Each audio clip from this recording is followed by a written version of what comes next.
Good morning, good afternoon, and good evening, dear brothers and sisters. Receive my greetings depending on when you are listening to this message. Today, my commentary will be based on 1 Kings 3:16 to 28, titled The King and the Harlots. In the previous verses, God gave Solomon an unique opportunity to ask for basically anything. And out of everything, he chose wisdom. Wisdom to be able to govern the people that God has entrusted him with. And because of that, God has given him even what he did not ask for. When you ask God for something, don't be selfish, because everything he gives you isn't just for you, but also for the people around you. God granted him wisdom, but how? By putting him in a situation that will make him use the gift he has received. Just as it is the same for us, when you asked for patience, how can you know you received it without being in a situation that will threaten your peace of mind? Anything you ask for, God gives it to you by putting you into circumstances that will make you gain them. Either it's self-control, courage, an opportunity, or strength.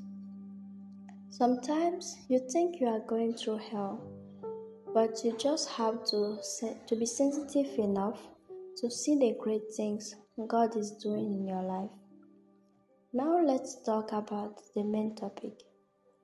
This part of the chapter started by mentioning the prostitutes, then continued with their identity as mothers. It reflects our nature as sinners, yet able to come before God. For Jesus said in Mark 2:17, "It is not the healthy who need a doctor, but the sick. I have not come to call the righteous, but sinners." They were sure prostitutes, yet were also given the chance to appear before the king with their case, with the hope of a right judgment, at least for the first woman. Everyone in this world either had a mother or have a mother. No one can say they don't have one. There are many types of mothers. The one that chose to be, the one that didn't have a choice, the ones that want to be but can't and they adopt, and spiritual mothers.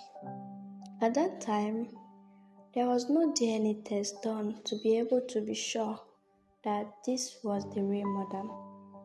So Solomon had to use wisdom. A wisdom that can be seen as foolish, but a wisdom given by God. Why foolish? Because when the two women were arguing over the child, he said, "Bring me a sword. Let's cut the child into two."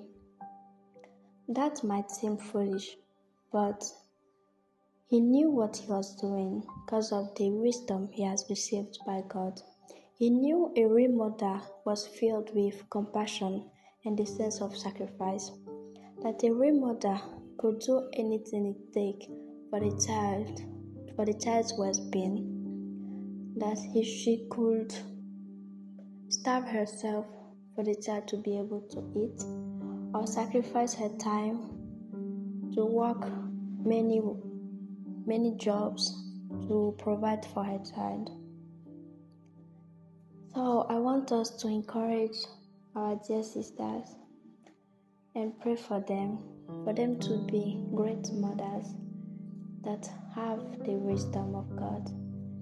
May God grant us wisdom in every situation. May He grant us the real wisdom that will make us discern between good and evil. Have a wonderful day, a wonderful night. God bless you.